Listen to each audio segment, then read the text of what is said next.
Herzlich willkommen beim Podcast Lauch und Locker. Der Podcast, in dem durch spezielle Formulierungen und schlechte Fragen grossartige Unterhaltungen und viel Verwirrung entstehen. Steckt euch mit Ohrenschmalz verschmierten Kopfhörer in eure tauben Ohren, legt euch auf euer seit 3 Wochen nicht frisch gemachtes Bett und klatscht laut in die Hände. Denn da sind wir, die unlustigen Lustigen, die Google-Nutzer und möchten gerne Fameboys.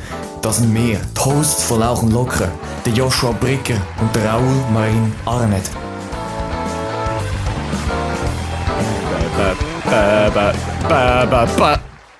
Alter, es ist wieder so weit, Mann. Folge 14, Mann. Wie lange haben wir Wochen? Ja, gerade wollte sagen, wie lange haben wir jetzt Pause gemacht? Irgendwie 3 Wochen oder so ein Scheiß. Ich glaube sogar 4. Bin mir nicht sicher, aber es ist sehr gut Nein, möglich. ich glaube, es sind ich kann ja schauen gehen, aber das lassen wir jetzt einfach mal. Aber wir haben auf jeden Fall zu lange Pause gemacht. Da unsere 3000 Fans von draussen, unsere 40.000 Listeners von Lauch und Locker täglich, die haben uns schon vermisst. Oh Junge, wenn man schon so einen Podcast anfängt, weiss man, dass es scheiße wird. Egal, ey Raoul, du bist wieder da. Yes, ich bin wieder da. Es war immer toll gewesen. Ich weiss gar nicht, warum es immer wieder ausgefallen ist. Manchmal ist es mir nicht gut gegangen. Dann sind irgendwie wieder Ferien oder verlängertes Wochenende. Wo man weg war, und dann ist wieder die Schule gekommen. Ja, die Schule, ja. Fangen wir gar nicht erst an. Nein, wir müssen gar nicht erst drüber anfangen. Wir haben Ferien, Alter. Fucking Ferien! Den ersten Tag, den geniessen wir jetzt einfach mal. Ja, der erste Tag, wir müssen einfach... Ja, du hast schon gesagt, der erste Tag müssen wir einfach chillen. Was machst du eigentlich in der Ferien? Bist du einfach daheim oder... Was ist... Also, viel machen kann man ja nicht. Ja, also... Ich mache jetzt möglichst noch ab und zu etwas mit Kollegen. Also, natürlich nicht...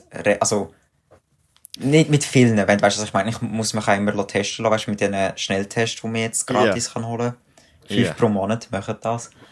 Oh je. Ja, also ich werde einfach sicher wieder ein bisschen mehr Kontakt haben, weil ich habe jetzt immer wieder einfach so nichts gemacht mit Leuten außerhalb der Schule. Und das ist schon mega traurig. Das ist... Aber in diesen Ferien, abgesehen halt vom Lehren, weil wir so viele Prüfungen haben, muss ich auch noch schauen wegen der ID. Ich bekomme endlich ein neues Foto. Für alle, die nicht wissen, wie meine Idee aussieht.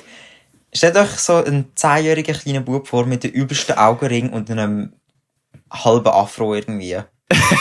Es ist mega Aber schlimm. ein weißen Afro, ein weißen. Ja. Es war echt kritisch gewesen. Und der heftigste, demotivierteste Blick, den ich glaube jemals gesehen habe. Ja. Und das Traurigste am Ganzen, für mich persönlich ist zumindest, ich muss jetzt nächste Woche irgendwann Haar schneiden und ich habe so keinen Bock. Wegen Haarschneiden ist doch geil, Alter. Nein. Das ist doch chillig. Nein, mich schiesst es immer an, weil ich weiss nie, ich sitze so da, soll ich jetzt Smalltalk machen oder will ich einfach still sein? Wenn ich Smalltalk mache, über was rede ich? Mega häufig mache ich dann eben gleich Smalltalk, weil ich will nicht einfach unhöflich sein, wenn das auf eine Art. Und dann rede ich über irgendwie so Sachen, ist viel los bei ihnen. Das ist so traurig. Was? Und dann kommt irgendwie so Zeugs wie lange arbeiten sie schon als Coiffeuse? What the fuck? Ja, also ich weiss nicht, wie tust du Smalltalk jetzt so? Gar nicht! Bro, das ist ihr Job, Smalltalken, Alter. Der muss doch nicht einkaufen. Bro, what the fuck? Digga, stell mir das gerade so vor, so auf den Stuhl. Und wie läuft's mit ihrem Leben so? Haben sie viel gekommen? Ja, also keine Ahnung, meistens kommt dann gleich irgendwie ein Gespräch zustande, aber ich kann einfach Haar schneiden, habe ich nicht gern. Ich finde es immer so nervig, es ist einfach Zeitverschwendung, finde ich. Aber weißt du was? So auf die 20 bekomme ich wahrscheinlich einen Glatze, also... 20 bekommst du... Aha. Ja. Wenn das passiert, ich heule im Fall. Ja, aber der Raff und ich, wir haben auch schon beide gesagt, wenn Militär kommt, dann tun wir uns ringsherum 7 oder 4 mm. Nein, 7 wahrscheinlich. Aber 7, wieso? 9. Einfach so, weil, Bro, im Militär kann ich echt andere sagen, als jeden Morgen ist mal irgendwie meine Haare müssen zu strählen oder zu frisieren, Bro. Ja, also gut, ich meine, das können sie bei mir halt gar nicht erst verlangen. Ich tue so auf gut Glück einfach eine Kappe drüber stülpen und sage, ja, jetzt muss es gut aussehen. Ja. Also keine Ahnung, Kappe ist mega häufig eine Rettung am Morgen. So, wenn du aufwachst und es einfach gerade aufsteht, Kappe anlegen und alles abdrücken. Ja, das stimmt. Das ist bei mir, deswegen habe ich amigs so Caps an. Im Sommer liebe ich es Caps anzuhaben, weil dann spare ich mir einfach wirklich das mühsame Frisieren jeden Morgen. Weil wenn du dann so Gel in den Haaren hast und du so anfängst, also Gel tue ich auch nicht rein, aber wenn du irgendwie so, keine Ahnung, was drin ist, ich da so Volumenpulver rein, wenn du das halt so drin hast und nachher fängst du an zu schwitzen, das ist hure klebrig, grusige Massen, Alter, und das ist hure hässlich. Und dann lasse ich es lieber einfach Natur. Natur. Natur. Und tue ein Cap, meine geilen Caps drauf, Alter. Da habe ich gestern Abend, für die Leute, die es nicht wissen, Alter, gestern ist der Abend, der ist einfach wild gewesen. Ich habe mit dem Raffi, meinem Homie, haben wir abgemacht, wir sind rausgegangen. Das zweite ist, wir haben gedacht, ja komm, chillig saufen. Also wir haben eigentlich abgemacht, ja komm, wir haben jetzt Physikprüfung überlebt, jetzt gehen wir eins ziehen. Ja, dann haben wir so, ich habe noch vier Bier mitgenommen, er hat noch irgendwie Sammelsbier und so haben wir dann noch gekauft. Und so. Und dann sind wir in Aarau im Park gegangen und haben das zweite Initz gesoffen. Wir haben einfach getrunken. Gott. Das war zu viel gewesen. Nachher kommt plötzlich ein Mädchen, das der Raffi irgendwie gekannt hat und nachher so, ey, dort hinten sind noch die und der und jene und was weiß ich. Und der Raffi, hä, die kenne ich ja alle. Und nachher der Raffi, komm mit Johnny rein. Und ich bin eigentlich nicht so der Typ, der gerne irgendwie so fremde Leute joint, vor allem wenn es so viel sind und so. Ich bin das sehr unsecure, was das anbelangt. Aber der Raffi hat mich dann einfach, ja, ich bin einfach in den reingelatscht. Und dann irgendwie hat sich herausgestellt, dass das irgendwie die halbe alte Betzklasse war vom Raffi. Ey, das sind die geilsten Leute gewesen, Bro. Die haben einfach so, die haben das dann so aufgenommen. Wir sind einfach so random dazu joinen, ohne Einladung. Wir sind einfach so dazu joinen, haben uns irgendwie aufgenommen, als wären wir schon seit, weiss Gott wie lange befreundet und so. Und hure viele geile Leute. Und irgendwann dann, wenn mal genug Alkohol geflossen ist, ist es dann so abgegangen und ich habe nicht mehr können. Und das Mädchen, grüße das übrigens, Lea, das ist eben die Kollegin, wo der Raffi kennt, irgendwie vom Schwimmen her oder so. Die hat es richtig lustig gefunden, mir die ganze Zeit die Cappy wegzunehmen. Dann ist sie immer gekommen, ey, darf ich deine Cap? Und ich gebe ihr gerne. Und ich nehme so, ja, mal schauen, ob in 5 Minuten noch meinen Namen weisst und ob ich noch in 5 Minuten finde. Sie so, ja. Und dann ist sie wirklich so, alle 5 Minuten ist dann wieder zurück, hey, Josh, schau da, ich habe deine Cap mit.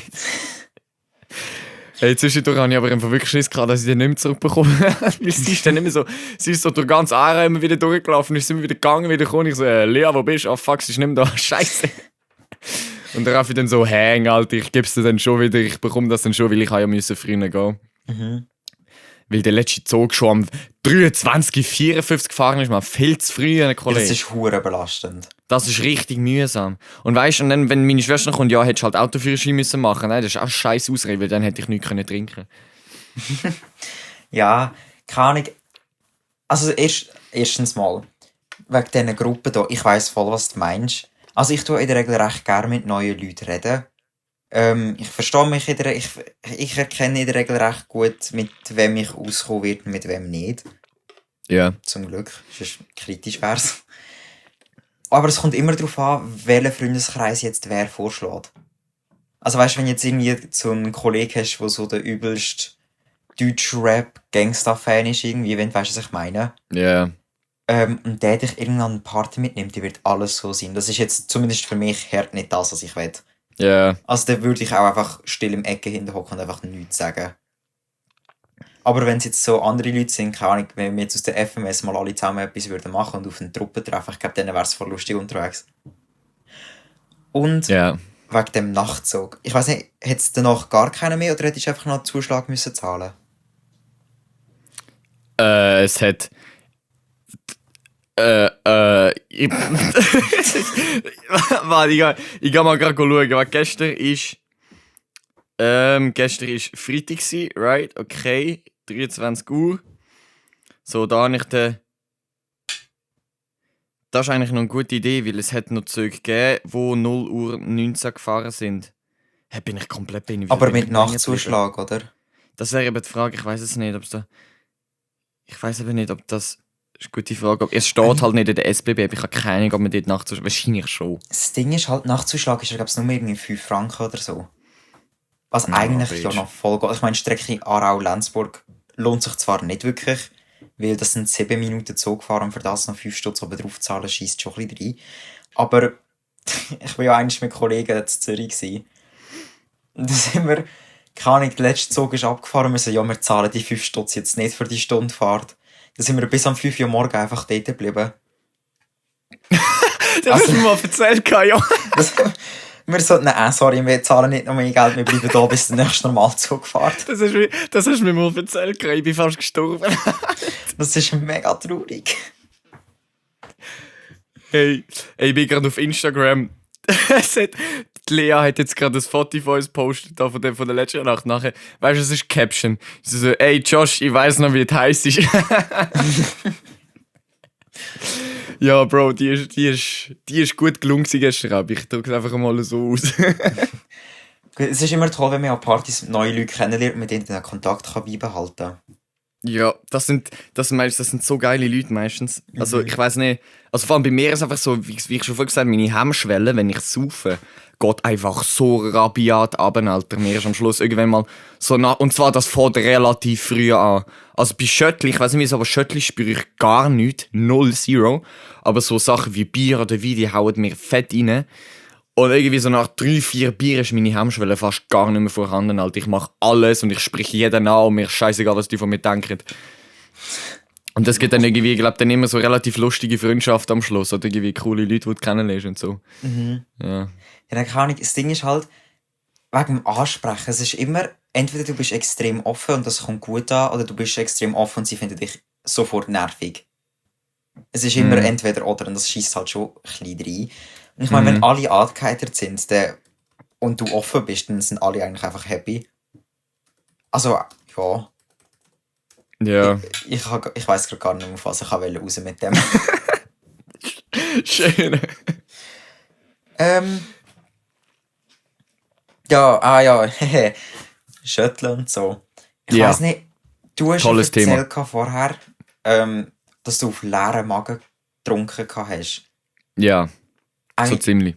Oh, der Unterschied. Ich weiss nicht, ob du das auch schon mal richtig den Unterschied gespürt hast von gar nichts zu Nacht essen und dann trinken oder zu Nacht essen und dann trinken. Es ist mega brutal im Fall. Also wenn ich auch nur schon ein Brötchen esse und der Schöttli oder also Klöpfer zum Beispiel, ich glaube, die haben ja nicht so viel. Oder Klopfer oder wie immer die heißen. Ich sage nicht Klöpfer. Ja, ich habe Also, keine Ahnung, es ist immer kein Plan. 50-50 Chance. Scheißegal. Ich finde, die spürt man nicht so schnell, wenn man nur schon ein Mühe gegessen hat. Aber wenn du nichts gegessen hast und so 2-3 von denen nimmst. Schon? Also keine Ahnung, ich vertrage halt auch schüch nicht viel. Ich weiss ja, das Grächen oben, weisst du noch? Vanessa und ich.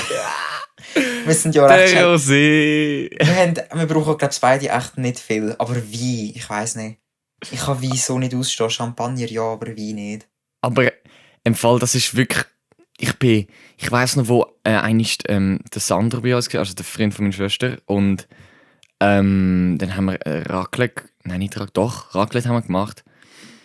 Und dann hat es ein Rosé dazu gegeben. Ich habe, glaube oder normaler Rot, ich weiß nicht, was es gegeben hat. Auf jeden Fall irgendein Wein halt. Und ich habe etwa 4 Gläser, also 4 grosse Weingläser getrunken. Ey, und mir ist danach etwa gleich gegangen wie gestern Abend nach diesen, weiss Gott, was habe ich dort gehabt, irgendwie.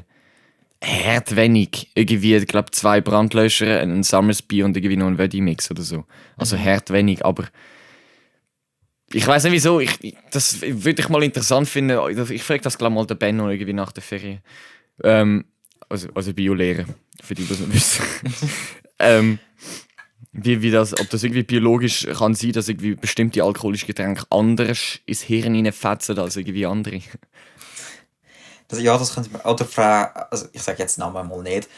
Die Chemielehrerin können wir eigentlich auch mal fragen, die wüsste das vielleicht auch. Oder einfach unser Klassenlehrer. Ich glaube, der wüsste das voll, der wäre ein Profi in dem. Ah, ja. Also, Ich meine, der hat uns auch schon mal erklärt, wie man Whisky macht. ja. Ich finde es immer so lustig, wie wir unseren Lehrpersonen nie richtig Dinge sagen. Also, ich meine, jetzt Biolehrer zum Beispiel sagen wir Benno. Also, jetzt sagen wir einfach nicht den ganzen Namen. Und mega häufig, wenn wir den Namen ja nicht wissen, sagen wir einfach zum Beispiel Frau PSP-Lehrerin. Ja. Frau Deutschlehrerin. Das ist eigentlich mega traurig. Ich find's lustig, wo wir mal in Mathe zusammen gesessen sind und der Raffi dann einfach so hure laut zu mir geschrien. Und unser Mathe-Lehrer heisst Herr Gittelson und er ist vorne gestanden. Und dann, unser Spitzname für den Gittelson ist Gitti. Und dann der Raffi aber so ganz laut zu mir: Ey Josh, der Gitti steht übrigens vorne. Irgendwie so etwas hätte Ja. geschrien. Ey, und ich weiß nicht, ich kann. Oh, ich weiß nicht, ich glaube, der Gitti hat es glaube nicht gehört oder er hat einfach so da, als ob er es nicht gehört hat. Aber Bro. Gut, aber ich denke, er weiss, dass niemand dem so den ganzen Namen sagt. Aber ich finde es einfach lustig. Ich glaube, wir haben keinen Lehrer, wo wir keinen Spitznamen. Doch, nein, wir haben. Also entweder nennen wir die Lehrer per Vornamen oder sie haben Spitznamen, glaube ich. Mhm. Also Eigentlich für eine schon. PSP-Lehrerin nennen wir per Vornamen. Unsere Deutschlehrerin nennen wir Neuberli. Oder einfach den Vornamen, manchmal. Wie es je nachdem einfach Stimmt, beides, stimmt. Ja, unsere Biolehrer nennen wir auch per Vornamen. Unsere Physiklehrerin, stimmt. Die hat, glaube ich, keinen Spitznamen. Die nennen wir einfach per Nachnamen. Ja. Ja, Ja, hey, wie heisst die eigentlich zum Vornamen? unsere Lehrerin. Also Physik. Physik. Ich glaube Elisabeth, oder? Stimmt. Also Elisabeth Lisi. Honschin. Lisi. Neuer Spitzname jetzt, Lisi. Nein, weißt du, was ich sagen? Wir haben in der Lehre, in der Optikerlehre, haben wir eine gehabt. Ich sage jetzt mal den ganzen Namen. Ich denke, das ist nicht so tragisch. Und sie Ja, ist ja, einfach das pure ist chillige. Sie easy. heisst Selina Peters. Ja. Und niemand hat ihr Selina gesagt. Alle haben ihr nur Selle. Peters gesagt. Peters, was? Einfach Peters. Hey Peters, komm da her. Und das Traurige war, dann irgendwie so nach einem Monat oder so, wenn ihnen jemand gesagt hat, gut, Selina und was ich doch nicht wäre, ist in einer Gruppe, dann bist du so, wer ist Selina?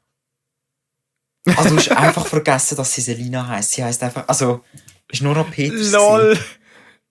Und das ist Ja, eben lol. verdammt kritisch. Aber es gibt einfach so die Nachnamen, wo das funktioniert. Irgendwie. Also so die mit S enden, habe ich das Gefühl. Wie eben zum Beispiel Peters. Ja, ich weiß nicht. Wir in der Primar haben sie mir zum Teil auch einfach Pricker gesagt. Aber das haben sie mehr gemacht, weil sie gewusst haben, dass sie mich aufgeregt haben. Das ist auch. Aber im Militär wirst du, glaube ich, auch so per Nachnamen genannt. Da heisst es ja auch Arnet, Pricker, Ja. 10 Liegestütze. Oder nicht? Die sagen ja nicht per Vornamen. Ich glaube, das ist ja kann wirklich. sein. Ich glaube, die sagen wirklich per Nachnamen. Aber sagen dann, ich weiß nicht, sagen sie? Nein, doch, sie sagen sie. Sie sagen. Also wenn sie mich nicht sitzen, sitze ich sie auch nicht. Das ist gleich wie in der Schule. Der hure Hausmeister, verdammt, Alter. Hoi. Ja, hoi Ralf, hoi, Sally. Ich weiss noch, in der Lehre, das war so komisch gewesen. In der Schule tun sie dich richtig sitzen. Zwar nicht einfach zum Beispiel sie Joshua, sondern sie Herr Bricker wär's dann. Was, wo in der Berufsschule? Ja. Ah, schon? Und das Beim Grossen Komische- sind Kleines. Es ist so komisch gewesen, weil du hast, als erstes lernst du natürlich so die Vornamen von deinen Klassenkameraden. Und danach tust du einfach instant müssen die Nachnamen kennen. Sonst bist du nicht rausgekommen, über wer geredet wird. Ah, lol, stimmt. Das war richtig kritisch gewesen. Ich finde es amigs lustig, wie unser Sportlehrer amigs aus Versehen oder beabsichtigt, was auch immer, uns einfach duzen. Ist das schon mal aufgefallen? Ja, gut, aber ich finde, so Sport ist jetzt nicht so ein Problem. Ich finde es generell, ich würde es auch nicht schlimm finden, wenn sie uns immer nur wieder duzen. Also ich finde es mega geil, dass sie es sitzen, weil du fühlst dich irgendwie so hure wichtig. Aber ich würde es easy chillig finden, wenn sie einen wieder duzen. Also ich weiss noch, ja, Zahnarzttermin gehabt, weil sie sich in meine Träge gelöst haben von der Zahnspange. Also ich habe jetzt keine mehr, aber dort, die nach reinkommen, ist ja scheißegal. Weil bin ich dort beim Zahnarzt und nachher hat sie so hure verunsichert gefragt, ja, soll ich sie jetzt duzen oder siezen, weil sie sind jetzt irgendwie in einem Alter, wo ich nicht weiss, ob ich sie duzen oder siezen soll. Und ich so, ja, duzen sie mich, ich will schon in der Schule duzen, ich muss mal wieder duzt werden. So. Ja. Aber keine Ahnung. Am Anfang ist es für mich hure ungewohnt gewesen, zu sitzen. Und jetzt irgendwie ist es hure weird, wenn ich irgendwie wieder ins alte Betz-Schulhaus gehe zum Beispiel. Weil ich ja dort E-Gitarre habe. Und nachher treffe ich dort so ab und zu, also wirklich ganz selten sind noch irgendwelche Lehrer dort zurückgeblieben, die so spät am Abend noch dort sind. Und dann duzen sie mich einfach, und dann bin ich so hure, oh wait, fuck, das ist ein Betz-Lehrer, die dürfen mich ja so. Ist hure ungewohnt. Ja, mega viel ist ja in der Abschlussklasse, in der Oberstufe, jetzt geheißen, dass ich mit Lehrpersonen auch duzen darf. Und wir haben eine türkische Lehrerin gehabt, und sie heisst Şengül zum Vornamen. Das ist jetzt halt einfach in der Schweiz ist es, glaube ich, ist ein speziellerer Name, aber ich glaube halt in der Türkei hört nicht. Ja, ganz normal, ja. Und dann hat sie es gesagt, wir dürfen sie unter einer Bedingung duzen. Wir dürfen am Bahnhof nicht einfach wild umschreien, Hoi Şengül. Okay. Ich wäre dann der Einzige gewesen, der das extra gemacht hätte. Ja. Also gut, ich habe sie nie mehr gesehen bis jetzt. Also am Bahnhof zum Beispiel. Ja. Dann besuche ich bin mehr die andere Lehrperson gut besuchen und sie hat uns aber nicht gesagt, dass wir sie duzen sollen. Also sie hat jetzt nicht direkt abgelehnt, aber sie hat gesagt, es wäre ihr eigentlich immer noch angenehmer, wenn wir uns einfach sitzen würden. Und ich dachte, ja, easy, kein Problem. Ja. Aber dort ist es mega komisch, weil du sitzt, sie ist Lehrperson und sie duzt dich ja wieder. Das ist wieder nicht primar. In der Oberstufe. Keine Ahnung, also im 10. Schuljahr sind wir schon gesiezt worden. Mhm. Die hat jetzt, glaube ich, angefangen. Und die erste Woche war es komisch und danach war es voll chillig gewesen. Was bei uns auch war, ist, unser Zeichnungslehrer, gröbst Ehrenmann übrigens aus den Betz, der heisst Pascal Riederer. Und wir haben ihn immer, beziehungsweise alle, also for real, alle Stufen von 1. bis 4., also wir sind dann noch oben, was die 4. Betz noch gegeben hat, haben dem einfach Riedi gesagt. Und am Abschluss, also wo wir als Abschluss hatten, ist der Riedi zu uns gekommen und gesagt, ey, ab jetzt dürft ihr mich duzen, jetzt sind wir auf der Schutz, dürft ihr mich duzen. Ey, ich schwöre, ich habe es noch nie geschafft, wenn ich ihn irgendwo gesehen habe, ins Duzen. Das ist so, das geht einfach nicht. Ich weiss nicht, aber selbst wenn ich mir jetzt überlege, meine Primarlehrerin oder so, wenn ich die sehe, ich kann der nicht per Vornamen du sagen. Ich muss auch nicht im Fall. Das geht, es ist einfach etwas bei meinen Synapsen funktioniert einfach nicht, dass ich die jetzt duzen kann. Das ist einfach, nein, es hängt einfach irgendwie. Ja, im 10. Schuljahr, ganz am Ende haben wir ein Lager gehabt. Im Lager haben wir uns verabschiedet und das war dann fertig. Danach haben wir uns nicht mehr gesehen. Ja. Also weißt du, in der Regel ist irgendwie Lager, man kommt wieder zurück, hat noch eine Woche Schule oder so, macht eigentlich nichts. Und dann eine Verabschiedung im Schulhaus. Aber dort war es einfach gewesen, wir sind im Lager, wir sagen uns noch dort bei der Ferienwohnung Tschüss und dann sehen wir uns nie mehr. Ja. Aber auf jeden Fall, die Klassenlehrerin war auch die Schulleiterin von uns und sie heisst Corina zum Vornamen. Ja. Und ich sehe sie jetzt noch ab und zu am Bahnhof, du hast sie glaube ich auch schon gesehen. Was wäre? Die Schulleiterin eben. Ich glaube, die hast du mal gegrüßt, wo wir im Zoo waren, gell? Ja, mal gegrüßt und ich bin auch schon zusammen mit ihr dann einfach die Stege hochgelaufen und wir haben geredet gehabt. Okay. Und dort hat sie mich duzt gehabt, aber in der Schule hat sie mich immer gesiezt. Und ich habe sie dann einfach weiter gesiezt gehabt, aber ich habe gewusst, irgendetwas klingt mega falsch. Und erst danach hat es bei mir einen Klick gemacht, oh, die hat mich gerade duzt. Also bis so etwas auffällt, braucht er gerade noch mal ein Zeitchen. Ja.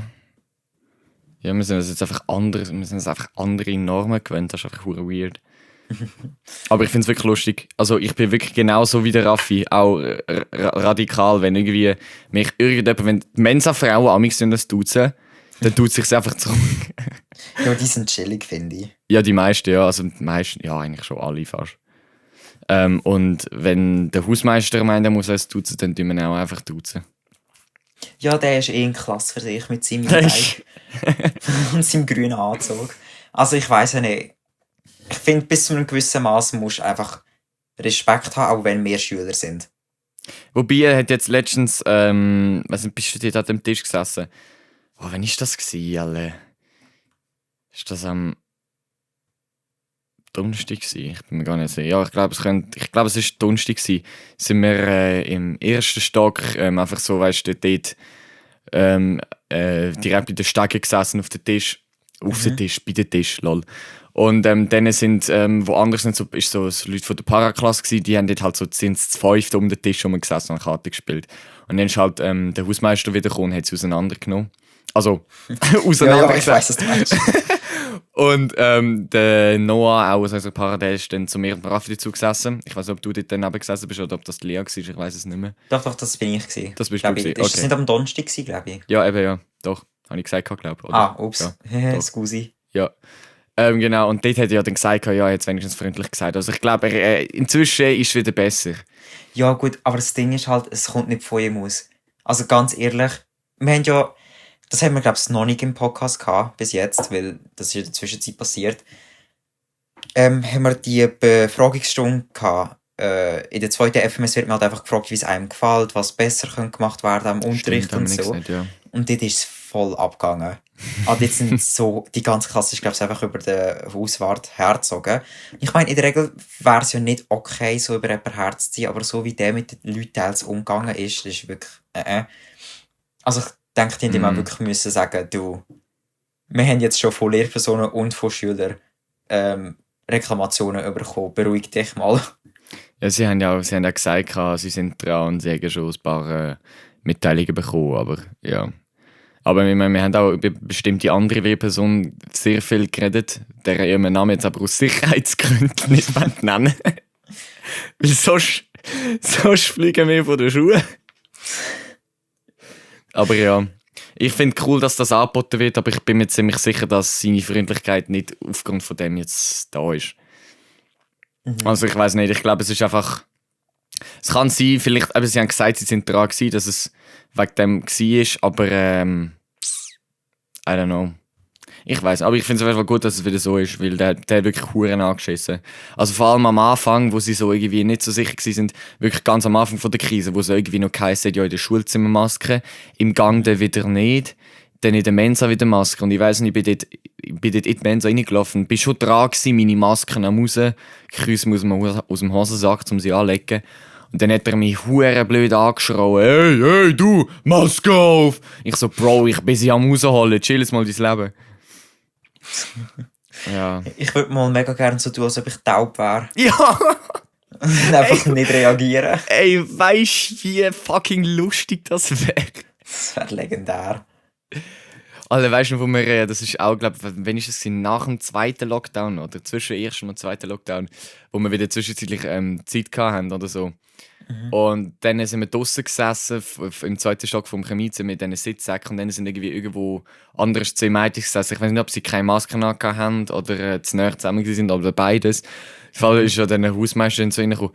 Versteht ihr meine Sprache nicht? Maske auf! Das war Selina, glaube ich, im Fall. Ich glaube, Selina und Nathalie, gell? Ja, entweder Selina und Nati oder Selina und Larissa, glaube ich. Einer von diesen drei, ja. Voll angebieft worden. Ich dachte, Ja. Junge. Ganz ehrlich, einfach auf eine Fremdsprache antworten. Erfindest halt eine. Kennst du das Video von dem Moped, also von dem Motorradfahrer, der Deutscher ist? Und nachher wieder von der Polizei rausgezogen und die wollen ihm irgendetwas sagen. Und er dann einfach so, «Parlez français? Je ne comprends pas.» Und nachher der deutsche Polizist war so, «Oh, weiterfahren.» Ey, das ist fucking smart, Alter. Das ist richtig intelligent. Es wird erst kritisch, wenn die Person dann plötzlich auf Französisch antwortet. Shit, ich verstehe es nicht. Das ist wirklich. Es ist so, wenn so, zum Beispiel Omegle, es gibt auch von Omegle so einen Typ, der irgendwie so, keine Ahnung, wie viele Sprachen fließend spricht.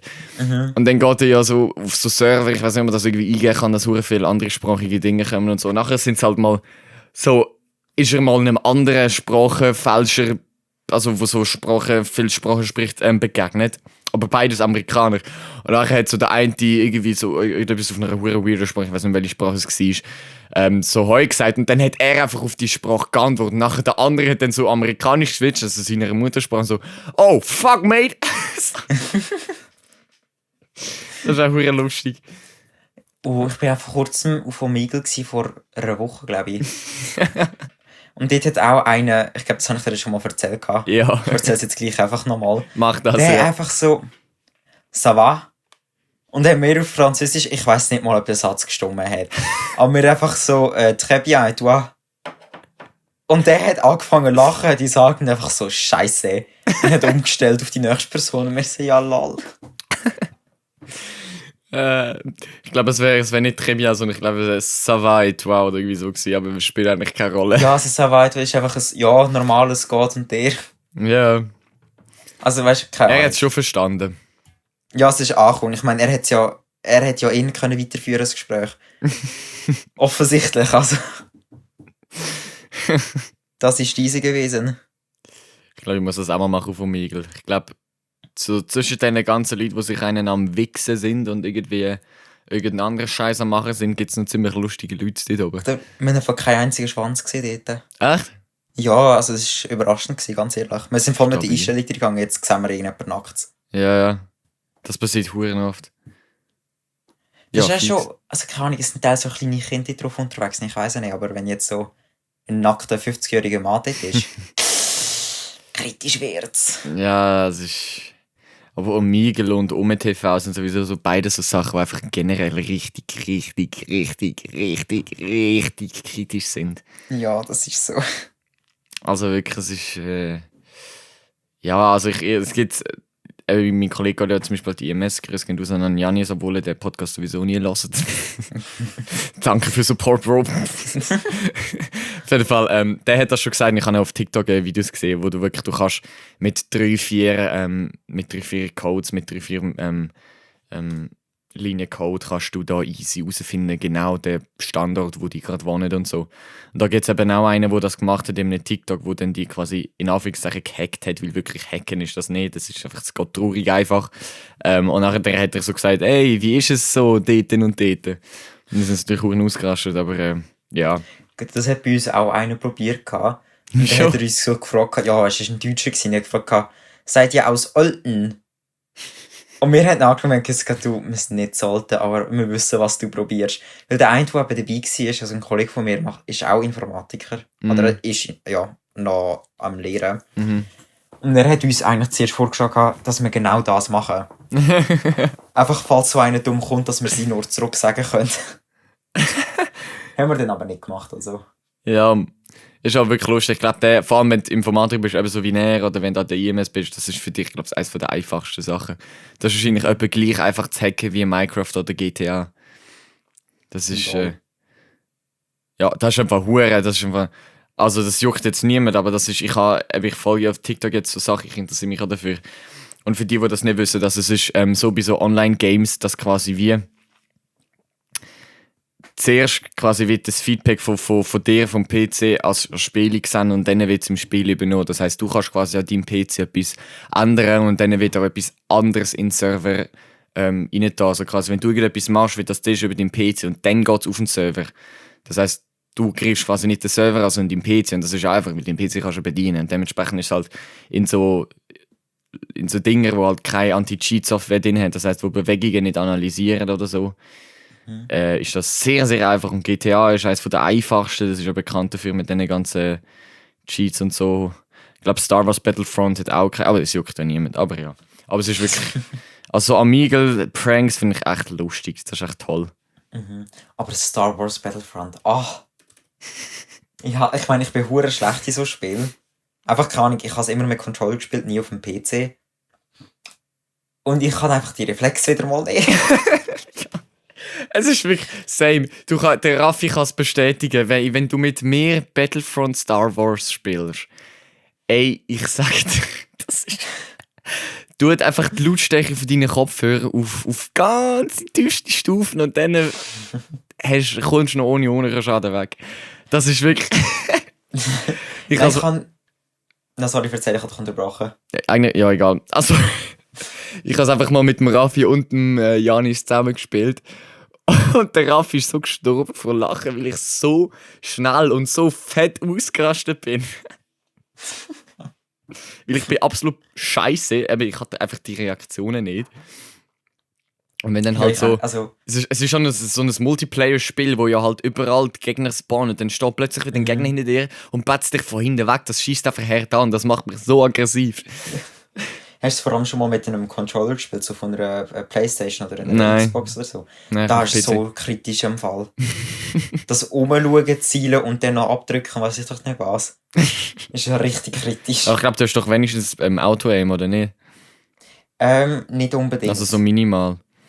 Ja, es geht. Also ich glaube, wir haben es in der Regel abgestellt. Aber ich kann weil ich hure schlecht bin in dem Moment. Das war in der Oberstufe noch, bei einem Kollegen daheim gsi und der hat Call of Duty drauf auf der PlayStation 4 gehabt. Er hat mich halt immer abgeschossen, wir haben einfach nur 1 gegen 1 gespielt immer. Und da habe ich habe immer gewusst, wodurch er kommt, um mich abschiessen. Und weil ich gewusst habe, wodurch er kommt, habe ich einfach dort eine Bombe platziert. Und dann konnte ich einfach auf seinen Bildschirm schauen, weil es ja auch im Fernsehen war. Und einfach musste warten, bis er durchsäckert, weil sonst hatte ich keine Chance gehabt, zum Gewinnen.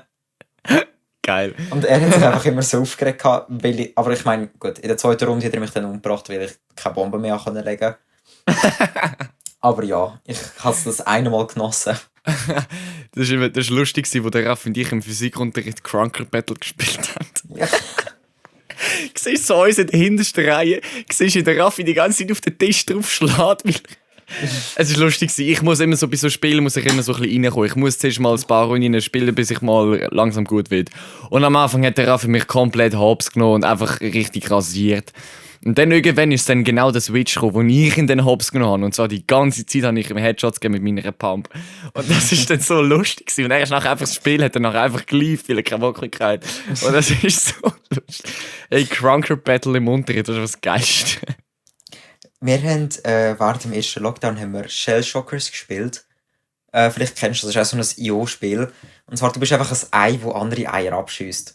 Also auch mit Gewehr und so. Es ist so dumm und kindisch, aber es ist so lustig im Fall. Ein Ei, wo andere Eier abschießt, Alter. Wir sind dann irgendwie bis um 2 Uhr morgens oder so sind wir das am Spielen gewesen, die ganze Gruppe. Und es war so geil gewesen. So, ja, was ist das aber? Ja, ich spiele ein Eier-Game, also du hast halt so ein Waffen und schießt halt so andere Eier ab. Du? Aber Das ist einfach so die lustig, ja. ja, also die IO-Games, die sind einfach wirklich, das ist einfach, die sind Legend, Alter. Das ist einfach Unterricht. Die machen den Unterricht erst spannend. Ich schwöre. Weißt du, so das Paper-IO, wo du immer so eine Fläche musst abdecken Ja. musst, zum Seedingseln. Das macht süchtig wie nichts. Ihr spielt ja immer das 2. Also wo du mit der Maus, mit dem Ja. Cursor eigentlich musst zeigen, wo Du spielst noch das Classic, gell, wo du noch mit den viel, wo so ja, aber ich habe Snake-mäßig keine ist. Maus. Junge, du musst das mal ohne Maus spielen, das ist so mühsam. Das stimmt. Ja, Also keine Ahnung, da kann ich halt einfach so da hocken und es fällt auch nicht so fest auf, weil da kann ich einfach die Tasten Lichters währenddessen noch anschauen und mit diesen Pfeilen spielen. ja. Das ist einfach deutlich chilliger. Ich habe einfach das Classic Mode auch mal probiert und ich bin einfach absolut ja, so verschissen. Ich habe einfach die Reaktionen nicht. Das im richtigen Moment, vor allem die richtige Taste zu drücken. Ich drücke dann einfach immer so die obere Taste und so und denke, ja, du musst einfach irgendeine Taste drücken und dann macht es einfach einen Bogen. Aber du musst einfach nur die richtige, das ist voll Überforderung für mich. Ja, mein Problem ist, wenn es in eine Richtung geht, kannst du nicht machen, dass es in die andere Richtung geht. Ja, Zum Beispiel, eben. wenn es nach rechts übergeht, kannst du nicht nach links drücken, sondern musst zuerst auf Zuerst und dann rauf oder links. zuerst runter und dann nach links über, ja. Eben genau das meine ich. Ja, das schießt schon schüchtern, Ja, aber es geht voll. oder was der Raffi spielt damals noch Hole-IO. Das ist auch geil. Du bist einfach so ein Loch, wo so durch die Stadt durchgeht. Du bist am Anfang hure klein und kannst nur so Strassen leiten. Also so quasi überall du fährst und quasi du gehst einfach so um und halt alles, was halt über dir ist und in dich reinpasst, geht dann einfach rein. Also das ist einfach so ein schwarzes Loch bist du und du gehst so durch die Stadt oder halt durch verschiedene Maps durch, nachher gehst so Sachen in dich und je mehr du quasi frässt, desto größer wirst. Und das ist so lustig, weil am Schluss bist du irgendwann so groß, dass einfach die ganze Map in dich rein spawnt und du einfach immer größer wirst. Weil alles einfach, weil du so groß bist, dass du die ganze Map eingenommen hast, weil es ist nicht unendlich, sondern es ist einfach so ein Viereck, wo einfach so ein paar Häuser draufsteht. Und dann spawnt einfach alles in dich rein. Weil es gibt eben so einen unendlichen Modus, wo du einfach so, wo es einfach darum geht, ja, bis Last Survival quasi, bis einfach der Letzte, der Grosse überlebt hat, bis der alle aufgefressen hat. Und nachher kannst du einfach so easy lang chillen. Absolut Geil. hobbylos, aber absolut legendär. Ja, IO-Spiele sind schon die wieder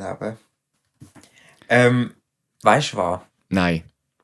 Wenn wir zeitlich sehen, schon mal zum also in Ja, wir sind eigentlich bei 40 Minuten, gell? Wir sind eigentlich wieder, es ist eigentlich wieder Zeit für unsere unfassbar legendäre, absolut unbeliebte und unnötige Fragegenerator. Aber ich würde mal sagen, let's go, oder? Yes, 3, let's fetz. 2, 1. Der Fragengenerator. So. Es ist ja. Also ich meine, die das hören, werden es nicht können vorstellen, wie es ist, einfach für ein paar Sekunden nichts sagen und da hocken und warten. Ja, ich glaube, die meisten denken einfach, man schneidet das aus, man macht einfach so schnell einen Cut rein und setzt es rein, was ja eigentlich professionell wäre, aber wir haben einfach unsere Luft an. Ja, wir haben einfach keinen Bock mehr. So, nein, So wir warten. abzählen, so Sekunden vom Jingle da abzählen. 1, 2, 3. Gut. Ja, Aber gut, ich fange mal an. Bratatatatata. Okay, first spin. Ist Lottospielen veraltet? Es ist, Lottospiel ist nicht veraltet, sondern veraltet. ja, also ja, I mean, es ist geil, wenn du im Lotto gewinnst. Egal zu welcher Altersklasse du gehörst. Ja, Aber die Wahrscheinlichkeit, dass du gewinnst. Jetzt kommt wieder der Gitti mit der Kombinatorik und so. Aber das hat simpel geklappt, dass man irgendwie in einem Video ausgerechnet. Das ist also wirklich, das ist 1 zu einer Milliarde oder so ein Scheiß, dass du das gewinnst, Alter. Aber ich meine, imagine, und da komme ich jetzt gerade mit der perfekten Frage, was würdest du machen, wenn du im Lotto gewinnen würdest und so 25 Millionen gewinnen würdest? Was würdest du mit dem Geld machen? Ich würde meine Sachen packen, in Rente gehen, jetzt schon verpissen. Eine eigene Insel kaufen, so eine ganz kleine, sie muss nicht speziell schön sein oder so, und dann einfach dort leben. Das ist doch ein Lifestyle, Alter. Yes, very much. Das ist ein Wenn fucking ich Lifestyle. Bock habe, in einen Club oder so zu gehen, etwas mit Kollegen machen, dann komme ich zurück. Und sonst kann ich schön für mich sein und einfach chillen. Ja, nice. Ich glaube, ich würde mir einfach ich würde nicht verreisen, weil ich, keine Ahnung, ich meine, so allein auf einer Insel chillen, das wäre für mich einfach viel zu langweilig. Ich würde, also mit 25 Millionen, da hast du ja schon gesagt, da müsste man eigentlich, so wie ich jetzt momentan lebe, müsste ich dort garantiert nicht mehr arbeiten. Aber ich würde probably es richtig fett, also mein Home-Tonstudio richtig fett upgraden. Also erste Mal würde ich mir endlich 2 neue, gute Monitore kaufen. Ey, das ist, kennst du noch so die richtig alten Monitore, die so fett sind wie so die uralten Fernseher, so die richtigen Kästen? Mhm. Stell dir den halb so dick vor und dann weißt du, was ich für Monitor da daheim habe. Ja. Ey, und Bro, das sind in dem Fall Heizungen, die 2. Kollege, wenn ich 20 Minuten am Gamen bin, ey, ich muss Fleisch drauf machen, die sind so warm, die Dinger, das ist nicht mehr normal. Scheiße. Aber ja, und der eine ist sogar noch kaputt, der ist alles unscharf, richtig hässlich. Auf jeden Fall, das würde ich mir zuerst mal gönnen, dann würde ich mir einfach alles upgraden, geile Mics holen, die grösste Version vom FL Studio und dies und das und jenes, und dann ist schon mal sicher 1 Million bis 2 Millionen weg. Weil das geht schnell, wenn du Musik kaufst. Noch ein paar Gitarren und vielleicht noch ein geiles Schlagzeug. Ja, ein geiles Schlagzeug habe ich eigentlich. Vielleicht so ein richtig geiles Schlagzeug. Halt einfach alles, was ich mir gönnen will. Ich würd das Herz aus dem Fleisch rauen, ich glaube, das Geld. Aber egal. Ja, also, Und mit dem das Rest, Ding- ja? nein, sorry, erzähl du. Nein, sag was. Jetzt musst du dir einfach vorstellen, wie es wäre, wenn du auf einer Insel wärst. Ich meine, du kannst jederzeit Leute einladen. So ist es ja nicht. Es muss nicht langweilig sein. Ja. Ich meine jetzt nicht so ein tropisches Paradies. Und dort drauf kannst du ja all die Sachen auch haben. Ja, aber weißt du, You know? je nachdem, wo, ich meine, was willst du machen? Willst du eine Insel auf dem Halwilersee machen? Oder was? Willst du einfach Ja.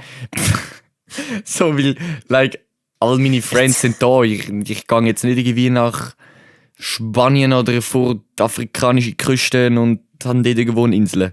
Weil dort kann ich keinen von meinen Kollegen einladen. Die kommen nicht. Die bleiben dort. Die können... Dann baust du halt mit deinen 25 Millionen einen See und du dort drin deine Insel aufstellen. Stellst du ein paar Leute an, die dir einen See ausbuddeln. Yes. Und dann Ja, Mann. Perle. Nochmal ein paar Italiener, ein paar Gastarbeiter überall. Junge. Psst. Nein, also komm, wir machen weiter da mit der nächsten Frage. Du bist dran. Brrrra. Oh, ein neues Geräusch. Oh. Wow. Die Frage ist Fantasie schön? Yes. Ja, I mean, sie kann schön sein. Mit genug Fantasie kannst du sie aber auch ruinieren. Yes. Ja. Mischung zwischen unserer Franzlehrerin Ah, und ruinieren.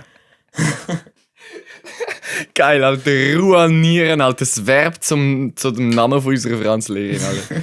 Maschinen Ruinieren. sind wir. Ich glaube, das Wort kann man einführen. Wenn ein Lehrer viel zu lange hat, um eine Prüfung zu korrigieren, dann tut das ruinieren. Sie hat es ruiniert.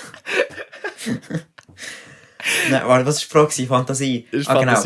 Fantasie schön? Ich meine, man kann sich auch schnell etwas kaputt machen. Zum Beispiel, wenn man sich immer das Schlimmste vorstellt.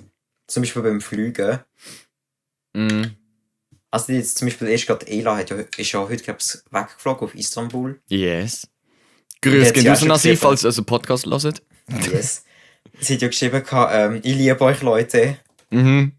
Und wir haben jetzt das einfach so interpretiert, dass sie irgendwie, keine Ahnung, davon ausgeht, dass sie abstürzt Ja. oder so. Ja. Ja, gut, also ich bediene meine Fantasie ist wunderschön. Sie Finde hat ich gut. sehr viel Zeit und sie ist ganz wichtig. Also, ich bin wieder dran.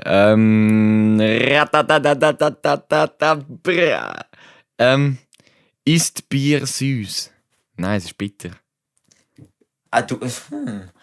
Es kommt darauf an, was. Ich meine, Radler kennst du ja vielleicht. Ja, aber habe ich noch nie getrunken.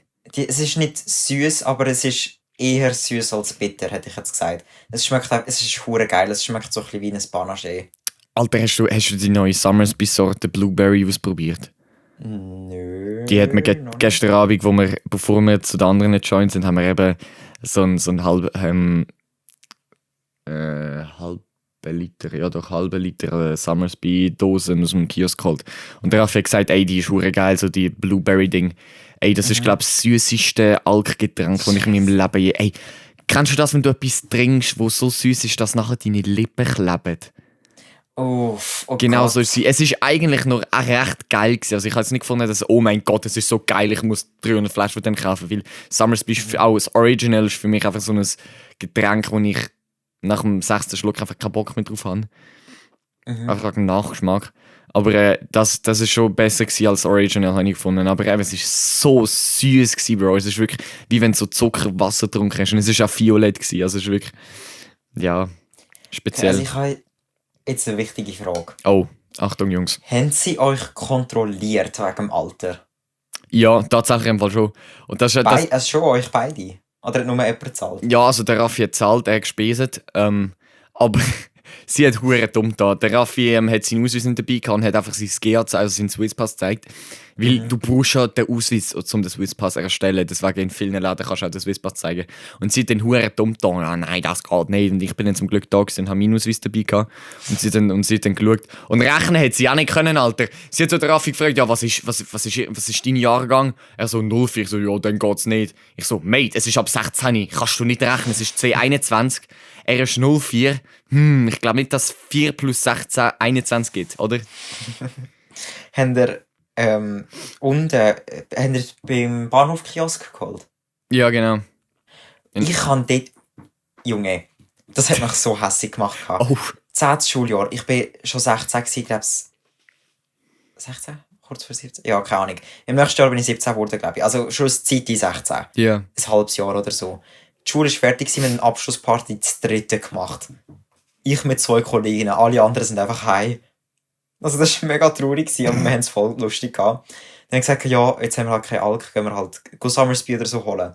Dann sind wir in den Kiosk gegangen und dann hat sie ja gefragt, also wir haben gleichzeitig gekauft, es hat 2 Verkäuferinnen gehabt. Eine links, eine rechts. Die Kolleginnen sind links gegangen, ich bin rechts gegangen. Sie so, ja, Ausweis bitte. Ich hab's he. Sie schaut den Ausweis an, schaut mich an und sagt, nein, sorry, verkaufe ich dir nicht. Was? Die hat mir nicht abgekauft, dass ich 16 bin. Obwohl es auf dem Ausweis drauf gestanden ist. Ich habe den Ausweis gezeigt, die hat es mir nicht verkaufen. Und dann bin ich halt zu der Verkäuferin nebendran gegangen und die hat es mir einfach gerne, ich habe nicht mal den Ausweis müssen zeigen. What the fuck? Und ich dachte, Junge, weißt du für ein Problem? Es liegt an deiner Frisur auch, ganz klar. Das meinen alle. Ich werde immer, auch jetzt, ich bin 18, ich werde immer noch kontrolliert dafür, ob ich 16 bin. Also es ist mega traurig. Also das habe ich schon mal in einer anderen Podcast-Folge gesagt, wie einfach wir in Frankreich in der Ferien waren und meine Schwester, die 19 ist und ich, die 16 war damals noch. Ja, ich bin 16 damals noch. Wie sie einfach, wie mehr die Flasche Wein angestellt worden ist und nicht ihre. am Schluss hat sie die Weingläser bei mir, bei meinem Vater und bei meiner Mutter hergestellt und meiner Schwester nicht. Obwohl mein Vater der war, der eigentlich kein Wein trinken wollte, sondern Bier. Und deswegen haben wir nur 3 bestellt. Das ist wirklich lustig. Es gibt einfach wirklich zu viele Leute, die einfach nicht nach ihrem Alter entsprechend aussehen. So oder so. Aber ja, nein, Bier ist definitiv nicht süß. Es ist bitter, abgesehen von Summersby. Aber ich glaube, das kann man auch... Also, viele nennen das Bier, aber ich finde, Summersby ist kein Bier für mich. Es ist einfach Nein, es ist Saft Cider. mit Alk. Ja, genau. Das ist mehr oder weniger Definition von Cider schlussendlich. Ja, finde ich auch. Gut, next one. Du bist da, glaube ich, ja. Bradadada. Der altbekannte. Yes. Ist Geld ungesund? Nein. Geld regiert die Welt. Eben, aber ich glaube, genau darum ist es ungesund, oder nicht? Also ich meine... Nein, also das Ding ist, gut, Königsfamilie ist jetzt vielleicht gerade ein bisschen ein dummer Zeitpunkt, weil der Prinz gestorben ist. Ja, Gestern, kritisch. glaube ich. Ja, mit 99. RIP. Aber ich meine, was meinst du, die leben so lange unter anderem, weil sie das Geld haben, zum, weißt, also sich medizinische Zeugs und Sachen leisten. Top-Ärzte und alles. Also mit dem Geld, da kannst du auch lang leben, also ist es nicht ungesund. Ich habe mal ein Video gesehen von einem, der hat hure geiles Zeug gesagt. Ich weiß leider nicht mehr alles, aber er hat zum Beispiel gesagt, mit Geld kannst du dir ein Haus kaufen, aber keine Heimat. Mit Geld kannst du dir eine Uhr kaufen, aber keine Zeit. Mit Geld kannst du dir ein Medikament kaufen, aber keine Gesundheit. Und ich finde, das ist noch hure episch. So emotionale Sachen, ja, das stimmt schon. Aber sagen wir jetzt mal, du hast viel Geld, du hast Familie, du bist in einer Beziehung, du hast eigentlich alles. Ja. Dann ist das Geld eigentlich nur noch da, wenn es sobald um Gesundheit geht, dafür einfach schauen, dass du gesund bleibst. Das heisst, wenn du jetzt Krebs bekommen würdest, dass du, und keine Ahnung, wie man das genau zahlen muss, wegen Versicherung und so, aber wenn du etwas zahlen musst, dass du es auch zahlen kannst. Ja, also wegen dem würde ich sagen, Geld an für sich ist nicht ungesund, weil man muss es haben. Vor allem, ich meine, Amerika zum Beispiel. Wenn du irgendetwas im Spital musst machen musst du ja gerade dort zahlen. Das stimmt, gell? Die haben irgendwie nicht irgendwie so eine Versicherung oder so einen Cake. Oder die sind so schlecht dort durch. Also das ist richtig schlimm. Ja. Also die tun mir alle mega leid. Und vor allem das ganze Hire-and-Fire-Zeugs da. Also ich könnte an einem Tag sagen, ich stelle dich an, am nächsten, ich könnte dich. Die haben keinen Vertrag und nichts. Währenddessen mehr so, ja genau, tun Sie bitte da und da unterschreiben, dann können Sie nächsten Monat anfangen. Dann sind Sie in der Probezeit für 3 Monate. Genau. Nach der Probezeit können wir Sie nicht direkt kündigen, dann braucht es etwa einen Monat. Und das ist so, was? Ja. Also der Unterschied ist einfach hure brutal. Ja, aber ich meine, ich muss dir auch zum einen zustimmen. Also es ist natürlich so, dass wenn man jetzt Geldproblem hat, das heißt nicht viel Geld hat, dass man dann natürlich auch sehr psychisch sehr Probleme hat. Also ich meine, beständig im Stress und musst schauen, dass das Geld irgendwie langt und so. Also ich meine, stell dir vor, du hast eine Familie und beide Eltern sind irgendwie halt nicht so hoch gebildet oder beziehungsweise haben einfach nicht so die Top-Jobs, sondern sind halt, keine Ahnung, was verdient man nicht so viel? Ich habe keine Ahnung, vielleicht Putzfrau oder so, das ist ein sehr niedriger Beruf, aber ja, also Florist oder so, keine Ahnung. No hate gegen Floristen, aber ich meine, die verdienen wirklich nichts. Ja, dann ist einfach schon, dann hast du natürlich schon, das ist dann aber schon ungesund. Wenn du dann so hure Geldsorgen hast und so. Und ich meine, Obdachlosigkeit und so gibt es eigentlich nur aufgrund von Geld. Aber grundsätzlich stimmt das halt eben schon. Du hast halt, wenn du viel Geld hast, hast du halt erstmal weniger Sorgen, sag ich mal so. Und musst dich halt so Irgendwie tönen wir gerade ein bisschen wie Kommunisten, habe ich das Gefühl. Ja, irgendwie schon. Es geht in die Richtung. Ja, ich finde auch, die Grundidee von Kommunismus ist ja eigentlich schon verlockend, dass alle gleich viel haben und so. Aber andererseits ist es auch so dumm, dass ein Arzt gleich viel verdient wie ein Bauarbeiter. Es tut mir leid, aber ein Leberretten ist einfach schon etwas anderes als Häuserbau. Ich meine, es ist beides wichtig und man darf beides nicht irgendwie auf die Seite schieben, aber... So, weißt du, was ich meine? Du kannst ja nicht irgendwie, ich meine, wieso sollte ein Arzt 6 Jahre lang studieren und 2 Jahre lang Doktorarbeit schreiben, wenn er nachher trotzdem gleich viel verdient wie ein Bauarbeiter mit einer 4- oder 3-jährigen Lehre? Ja, also die USA zum Beispiel ist ja voller Antikommunismus da. Also die sind ja Kapitalismus hoch 13. Ja, der rechte Flügel, also die GOP ist brutal, was so Zeugs angeht. Und jetzt vor, keine Ahnung, ein paar Monaten, vielleicht sogar Wochen, bin ich nicht ganz sicher, ist es darum gegangen, ob der Mindestlohn auf $15 erhöht werden. Ich bin mir nicht sicher, von was auf $15, aber auf jeden Fall, es wäre eine deutliche Erhöhung. Und ich weiss noch, irgendwie die Aussagen von der rechten Seite, das ist reiner Kommunismus, das kann man nicht erlauben im Land. Dann denke ich, Junge, das ist Mindestlohn, was ist dein Problem? Ja, what the fuck? Weil ich meine, für sie ist das einfach gerade gewesen, ja, also, die machen nichts und verdienen mehr Geld, das ist nicht fair. So, was? Bist du dumm? Ja, wirklich. Du verdienst schon immer noch mehr, was ist dein Problem? Ja, dummisieren. Also ich habe das Gefühl, so der rechte Flügel sind entweder extrem arme Leute, die es irgendwie nicht begreifen, oder extrem reiche Leute, die einfach reich bleiben wollen und reicher wenn sie als alle anderen. Ja, die typischen Kapitalisten halt. Mit Kapitalismus werden die Reichen noch reicher und die Ärmeren noch ärmer. Das ist einfach so. Aber ja, wir gehen zu der letzten Frage, Generatorfrage, würde ich sagen, oder? Yes. Roll, keine Ahnung, Alter. Okay. Last spin, let's go. ist Arbeitslosigkeit zu bekämpfen? Das ist ja gerade perfekt überschwingend, Alter. Ja, man macht ja alles, was man kann, um das zu bekämpfen. Das Ding ist halt, mit der Digitalisierung braucht es halt immer weniger Angestellte. Und wenn es Angestellte sind, dann braucht es immer mehr hoch ausgebildete Angestellte, so Informatiker, Ingenieure und so, die das ganze Zeug bauen, leisten und so ein ganzer Scheiß. Deswegen, eigentlich ist das eher entgegenwirkend zur Arbeitslosigkeit sorgend. Also, weißt du, was ich meine? So. Ich meine, wenn, Ja, jetzt, ich weiss, was du wenn du meinst. zurückschaust, so die alte Zeit, so die normalen Fabriken, ich meine, wo es noch nicht so vollautomatisierte, also ich meine, irgendwann ist ja dann Dampfmaschine erfunden worden, aber so vorher hat ja dann wirklich so Charlie Chaplin-Zeit sind ja wirklich so, also die hat schon Fließbänder gegeben und alles, aber trotzdem, das sind ja Hunderte von Leuten sind dort ja angestellt gewesen. Und jetzt, das passiert alles vollautomatisch durch Roboter. Und ich meine, was machst du mit diesen Leuten? Oder? Und irgendjemand muss die Roboter betreuen. Und das sind in der Regel sehr intelligente Leute, die vielleicht auch entworfen und mitgebildet haben oder so. Also Ingenieure oder, eben wie schon gesagt, Informatiker, irgendwelche IT-Spezialisten halt. Und halt nicht jeder kann sich entweder eine gute Ausbildung leisten oder ist halt fähig dazu, eine gute Ausbildung zu machen. Und dann, ja, was machen die denn schlussendlich? Entweder bekommen sie gar keine Arbeit oder wieder irgendwie so eine Drecksarbeit halt. Das ist schon, ja. Ja, ich weiß nicht, also ich kann, mir ist gerade ein Meme in den Sinn gekommen zu dem Thema. Und zwar, also keine Ahnung, vielleicht hast du das Video auch schon gesehen, ist so in einem Shoppingcenter so ein Hauswart, was auch immer, mit so dieser ganz grossen Besen am Putzen gsi. Und du siehst einfach nur, wie er irgendwo hinstarrt. Nachher geht die Kamera dorthin, es ist so eine automatische Putzmaschine am Durchfahren. Und die Caption ist einfach, wie er wortwörtlich zuschaut, wie seine Karriere zu Ende geht. Und dann, es ist schon hure hart, also ich meine, es startet mit eben so kleineren Jobs, habe ich das Gefühl. Also so... Halt eben die Jobs, die eigentlich so nicht viel machen wollen oder wo einfach sind, durch Maschinen zu ersetzen, sage ich jetzt mal. Also ich meine, es ist jetzt eben etwas anderes, einen Staubsaugerroboter zu bauen, als ein Roboter, der vollautomatisiert eine Hirnoperation durchführt. Hast du das auch gehört, dass Google hat doch so 2 humanoide Roboter da gehabt?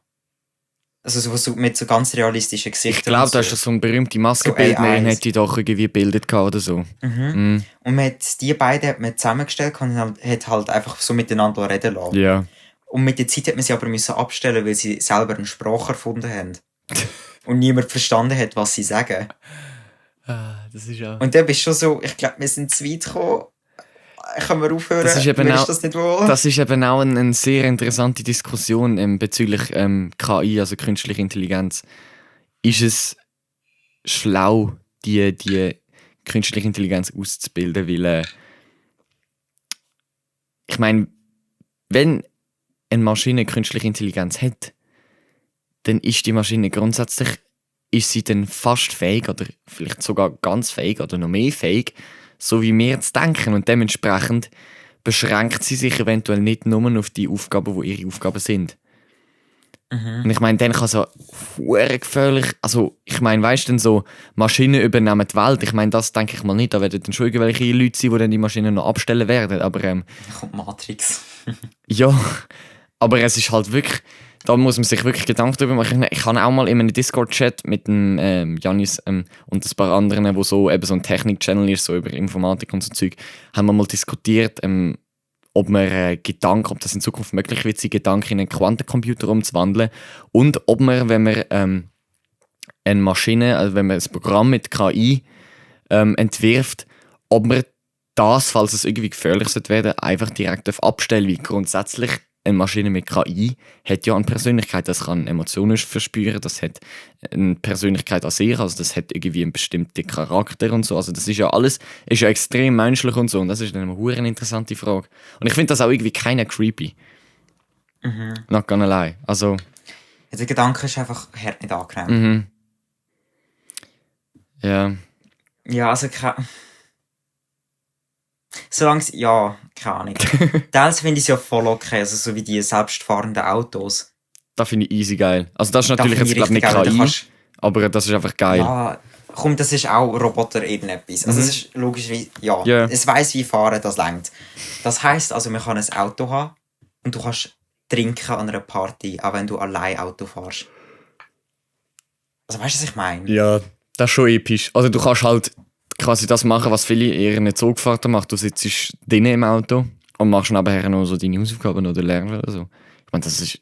Also ich bin auch so ein Typ, wenn es so neue Gadgets gibt oder so neue Sachen, ich bin schon das will ausprobieren. Also jetzt bei so das, was Elon Musk macht, Chip in den Kopf implantieren, das ist mir noch ein bisschen spooky. Aber so anderes Zeug, selbstfahrende Autos oder irgendwie fliegende Autos würde ich auch ausprobieren. Also einfach so ein interessantes neues Zeugs, das würde ich easy gerne ausprobieren. Finde ich fett Also geil. was- Oder so Hausroboter oder so. Was für einen Chip hätte Elon Musk wollen? Also was sollte er bewirken? Also er hat jetzt, ich habe gerade vorhin ein TikTok darüber gesehen, er hat es jetzt geschafft, sie haben jetzt zwei Chips mit über 2000 Elektronen oder Neutronen, ich glaube Neutronen, in Kopf von einem Schimpanse, glaube ich, eingepflanzt. Und mit diesen Chips ist der Schimpanse fähig, ein Spiel zu spielen, nur mit seinen Gedanken. Das heisst, er kann die Figur und all die Bewegungen, wo irgendetwas macht, also es ist keine Figur jetzt im Schimpansen im Fall, es sind einfach so ein Bildschirm, wo halt so Rechtecke auftauchen und er muss die Rechtecke quasi wie zerplatzen. Und mit dem muss er halt mit so einem Pfeil halt dort drauf gehen. Und